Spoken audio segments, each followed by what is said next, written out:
Olá, professor, professora, seja muito bem-vindo ao canal.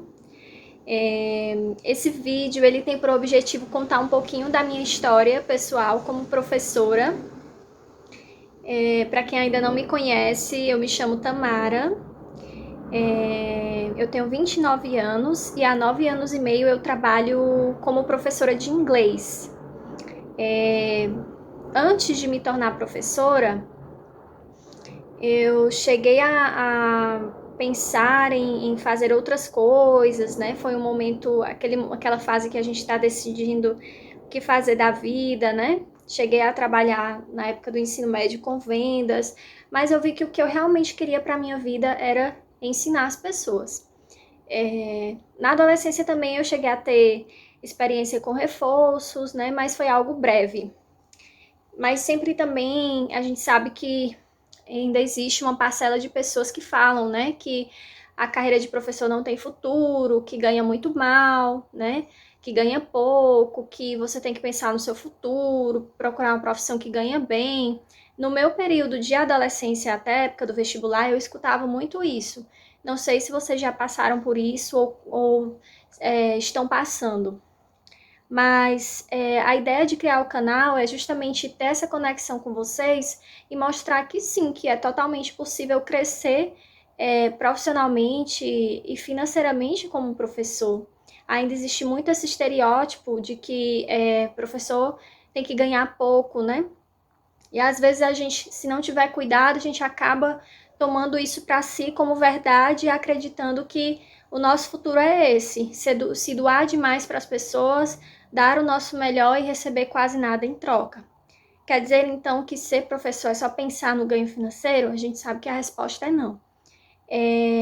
Queria contar também um pouquinho para vocês o seguinte, por que eu estou falando dessa questão de financeiro, de carreira? Eu cheguei como eu disse para vocês, eu estava confusa, que carreira seguir, embora desde criança eu sempre falava que eu queria ser professora, eu gostava de pedir para apagar o quadro, eu pedia, nesse tempo era giz, né, em alguns locais ainda se usa giz, mas na escola que eu estudava eu pedia os giz das professoras se eu podia levar para casa, para brincar de escolinha, então assim, eu gostava daquele universo da escola, né, eu queria estar no lugar do professor, eu me sentia bem. Então era algo que eu imaginava para mim na minha vida adulta. Mas também teve momentos que eu pensei em desistir, teve momentos em que eu sofri decepção na carreira, com a própria desvalorização. Eu sei que a gente tem que se valorizar, não só esperar que os de fora façam isso por nós, mas teve um período que eu fiquei bem mal, que eu pensei, vou desistir. Além da formação em letras e da minha especialização em educação infantil, a minha primeira graduação, para quem não sabe, não foi em letras, foi em recursos humanos. Mas como assim? Bom, eu tinha feito vestibular para pedagogia, mas não formou turma, exatamente por essa questão, né? A visão que a pressão, às vezes da família e a visão de que pedagogo ganha mal, que não tem futuro. Então, meu sonho era cursar pedagogia, isso porque eu sempre fui encantada pela educação infantil e por inglês, então eu queria unir o útil ao agradável. Nessa época eu já estudava inglês, né? Estava quase concluindo meu curso de inglês e eu queria unir isso à pedagogia. Passei no vestibular, foi uma comemoração, eu senti muito orgulho disso, em momento algum senti vergonha de ter prestado o exame para pedagogia, mas infelizmente não formou turma. Nessa época eu já dava aula no curso de inglês. No mesmo curso, eu comecei a estagiar no mesmo curso que eu concluí, né? Pedi uma oportunidade para eles. Sério, gente, eu pedi. Eu não esperei a oportunidade chegar. Eu pedi para eles uma oportunidade, né? Que eu realmente queria ter uma carreira, mas também estava naquela fase de não ter experiência. Os jovens que estão iniciando agora, a gente sabe como é difícil ter uma primeira oportunidade, né? É até assim louco isso, né? Para primeiro emprego, ou para alguns empregos, aliás, exige-se experiência, né? Enfim, eu pedi essa oportunidade, sou muito grata. O meu professor, né, que também era o proprietário do curso, prontamente me atendeu e surgiu a oportunidade de ser estagiária na turma de inglês com o infantil. Então, tudo isso ia dar super certo. Pedagogia, estudava inglês, não formou turma. e eu precisava ter um curso superior, né? Os cursos os cursos de idiomas no Brasil, pelo menos até o momento, eles não têm uma lei que obrigue que o professor tenha que ser formado para dar aula, formado em letras ou em pedagogia. Quando o professor ele faz o treinamento da escola de idiomas ou ele tem um certificado de proficiência, ou ele tem algum diploma que comprove que ele fala bem o idioma, ele pode trabalhar como professor. Mas como eu queria realmente fazer da carreira de professor a minha vida, eu queria sim ter uma formação na área. Mas aí, voltando para a história. Como não formou turma de pedagogia, então eu tinha duas opções: receber de volta o investimento da matrícula ou cursar fazer um outro curso. E dentre as opções, eu olhei a grade de cada um, eu me interessei por gestão de recursos humanos.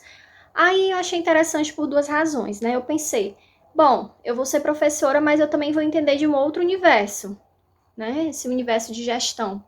E é uma graduação de 2 anos e meio, dependendo da instituição. Diferente no curso de pedagogia ou letras, que são 4 anos. Então, pensei, bom, em 2 anos e meio eu concluo gestão de recursos humanos e até lá isso vai me ajudar também a galgar maiores caminhos profissionalmente, já estando inserida em uma graduação, e eu vou me esforçar em seguida entrar em letras. E assim foi.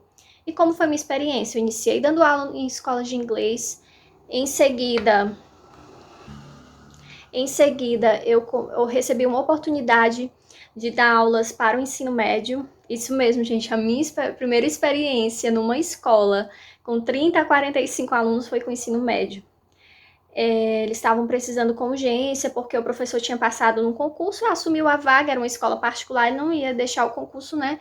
Então, surgiu, na verdade, não sobrou, surgiu essa vaga em abril de 2014, ainda lembro, né? E aí é uma escola bem conceituada na cidade onde eu vivo, então imagina assim a pressão, a alegria e o medo, né, de que desse algo errado. Mas deu super certo. E daí, depois eu trabalhei em outras escolas, as portas foram se abrindo, né? E onde que eu quero chegar para o vídeo não ficar assim muito extenso para vocês? Na escola, eu passei pela experiência da educação infantil, do ensino fundamental, do ensino médio, né? Praticamente todas as áreas, né? Da educação, na parte até o ensino médio, na parte da escola. Em 2017, surgiu uma ideia, na verdade. Eu estava passando por uma fase assim eu digo que às vezes nas fases difíceis são onde estão as oportunidades, né? Na minha vida pessoal eu estava passando um momento muito complicado e tanto de saúde, física, emocional, então foi daí que surgiu um belo dia, me perguntaram assim, vem cá, mas você não dá aula particular? Você não dá aula por Skype, aula online? E eu morria de medo. Eu morria de medo de me expor. É incrível, né? Eu não tinha vergonha de dar aula numa sala de aula para 40 alunos, mas eu me sentia insegura de dar aula online, de frente assim para uma câmera, vendo um aluno. E eu lembro que uma amiga me deu maior força, né?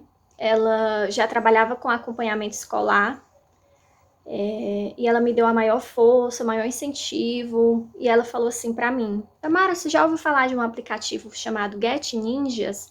Faz o teu cadastro, o teu perfil, e cadastra os seus serviços de aula. Quem sabe possa surgir pedidos de alunos, né? E lá no Get Ninjas, gente, tem a opção de você colocar os seus serviços para presencial, online ou os dois. E assim eu fiz. E na mesma semana apareceram pedidos de aula e eu consegui fechar com o meu primeiro aluno. Com um detalhe, não eram aulas de inglês. Para quem não sabe, eu também falo espanhol, né? Eram aulas de espanhol para business, para negócios. Era um gestor de uma empresa multinacional, e ele precisava com urgência. Agora vocês imaginem, reunir a coragem para dar aula para um gestor de uma empresa. Então, assim, era uma responsa muito grande, né? E eu tinha zero experiência com aula particular para negócios. E lembro que eu me preparei muito, né? Antes de fechar negócio com esse aluno, né? De fato iniciar as aulas, a gente marcou uma conversa, uma aula experimental gratuita. E ainda bem, ele gostou de mim, me deu essa oportunidade. E de 2017 em diante, eu comecei a trabalhar em 2 escolas, como eu estava antes, e no outro horário que eu não estava nas 2 escolas, eu trabalhava online, né, com as aulas particulares. Eu cheguei a abrir um MEI, microempreendedor, depois eu desanimei de novo, encerrei o meu MEI, tava para desistir com o online, e no ano de 2019, eu precisei fazer 4 cirurgias. Cirurgia de visão, uma cirurgia em cada olho, né? Então, uma, né? E precisei fazer uma cirurgia em cada pé.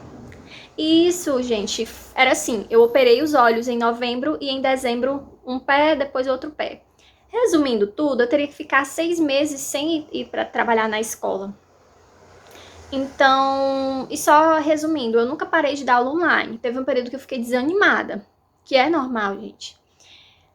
Mas assim, nunca pensei, ou até pensava, mas não tinha coragem de abandonar o CLT e ficar assim, a carteira assinada e realmente mandar ver empreender com o meu negócio de aulas particulares. Mas com essa questão das cirurgias, tudo mudou. Não foi possível continuar no emprego, eu tive que sair. E agora, ao mesmo tempo, eu tinha que empreender. E em 2020 veio uma pandemia, que ao mesmo tempo que foi um ano desafiador, foi um ano de muitas conquistas, porque o online foi mais abraçado, as pessoas se deram mais oportunidades aos serviços online. Onde que eu quero chegar com esse vídeo para vocês? Eu quero me apresentar para vocês e eu quero também deixar claro para vocês que não é fácil o caminho de empreender no Brasil, especialmente na área da educação, né? Vão ter momentos para você que também está pensando em empreender ou já está empreendendo na educação, que você vai querer desistir, que você vai muitas vezes se comparar com outros professores que talvez têm menos tempo de estrada que você, estão crescendo mais nas redes sociais ou financeiramente falando ou em outros campos da vida, mas tudo tem seu tempo. Se vocês não desistirem, vocês vão conseguir chegar onde vocês desejam. Toda pessoa que hoje tem muitos seguidores ou que tem um empreendimento de sucesso, ela começou pequeno para chegar onde está. Então, esse é o meu vídeo de boas-vindas e também um vídeo assim que eu quero deixar de motivação para vocês no sentido de que corram atrás e não desistam, né, de empreender, de realmente iniciar o seu negócio de aulas de idiomas online, por exemplo, ou no formato presencial. Eu espero contar com vocês aqui, as contribuições são muito bem-vindas, os comentários, sugestões para os próximos vídeos e vejo vocês no próximo vídeo. Não desistam, sigam em frente que vocês vão conseguir chegar longe, tá? É recompensador. Um abraço, até o próximo vídeo.